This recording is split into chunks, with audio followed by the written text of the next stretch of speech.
विनोद जी, प्रधानमंत्री नरेंद्र मोदी ने शुरुआत की इस बात से कि जनादेश हमें मिला है और देश ने आशीर्वाद दिया है। 60 साल बाद अगर कोई सरकार अपने आप को रिपीट कर पाई, हमारी सरकार है।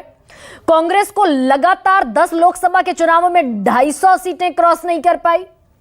पिछले 3 बार के चुनाव में कांग्रेस 99 का आंकड़ा पार नहीं कर पाई। तो स्पष्ट संदेश है, विपक्ष में बैठो, चीखो चिल्लाओ अगर तर्क खत्म हो जाए। तो ये प्रधानमंत्री ने स्पष्ट संदेश देने की कोशिश की है क्या कि भाई जीते हम हैं? वो जो जीत का फर्जी फेक नैरेटिव बनाने की कोशिश चल रही है, वो कोशिश बंद हो। देखिए, मैं नहीं मानता कि राजनीति सिर्फ आंकड़ों का गेम है।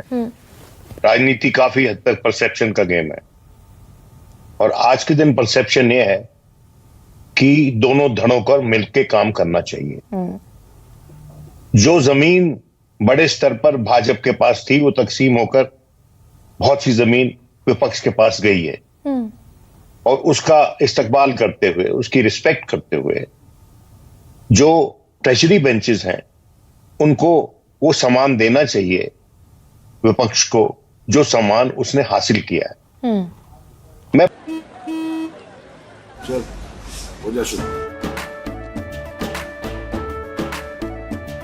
केसरिया से मन जोगी हुआ रे, दिल झूमे देखो पतवारा हुआ रे, दिल झूमे देखो पतवारा हुआ रे।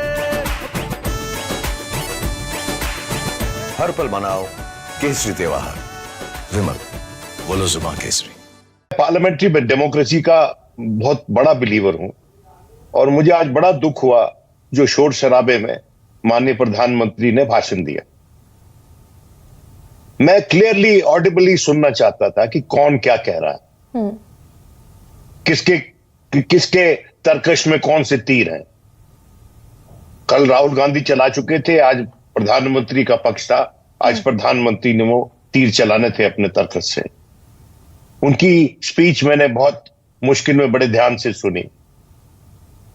मैं 2-3 बातें आपको बताना चाहता हूं।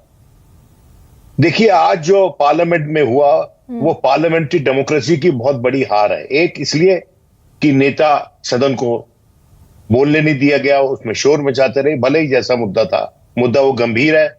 और दुख की बात यह है कि प्रधानमंत्री ने स्वयं भी एक लाइन मणिपुर पर नहीं बोली।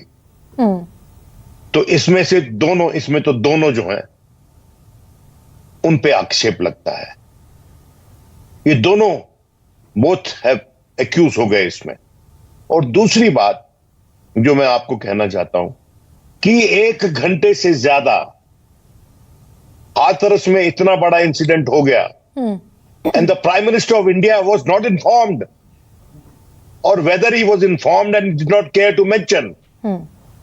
उनको यह जरूरी लगा कि अपना भाषण पूरा कर लूं मैं। ये हमने पुलवामा में भी होते हुए देखा था, याद है ना पुलवामा? और फिल्म की शूटिंग चल रही और उस दौरान कोई कमेंट नहीं आया, कोई भी रिस्पांस माननीय प्रधानमंत्री की तरफ से नहीं आया। तीसरी बात जो कि बहुत ही इंपॉर्टेंट है कि प्रधानमंत्री ने अपनी तरफ से तो अनुग्रह किया, लेकिन जिस अंदाज में बोला चेयर को, उससे ऐसा लग रहा था कि फ्लोर से चेयर को डायरेक्शन गया कि जो विपक्ष कर रहा है उसको गंभीरता से लेना पड़ेगा और इस पे कुछ कार्रवाई करनी पड़ेगी।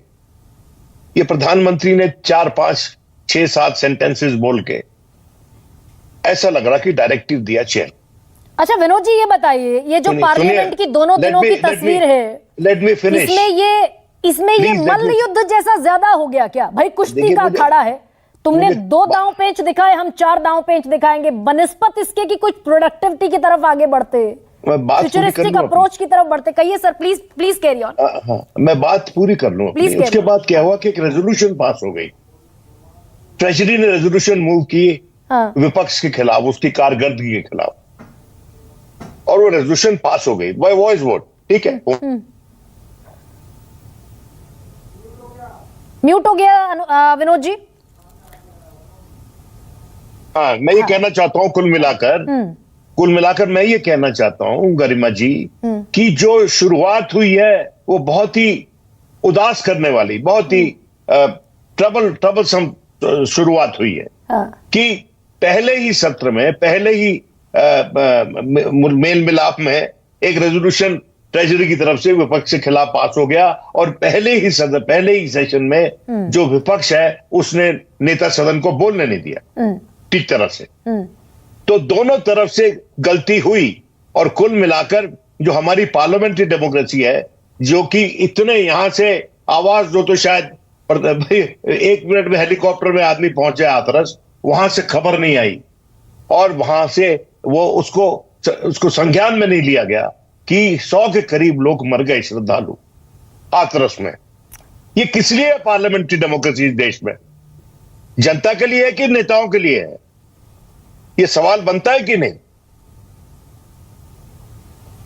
बदकिस्मती है इस देश की और ये गलती दोनों की है, बराबर की है और इनको क्षमा मांगनी चाहिए देश से। तो जो बड़ा डिसअपॉइंटमेंट की तरह के साथ विनोद जी अपनी बात रख रहे हैं, लेकिन सज्जन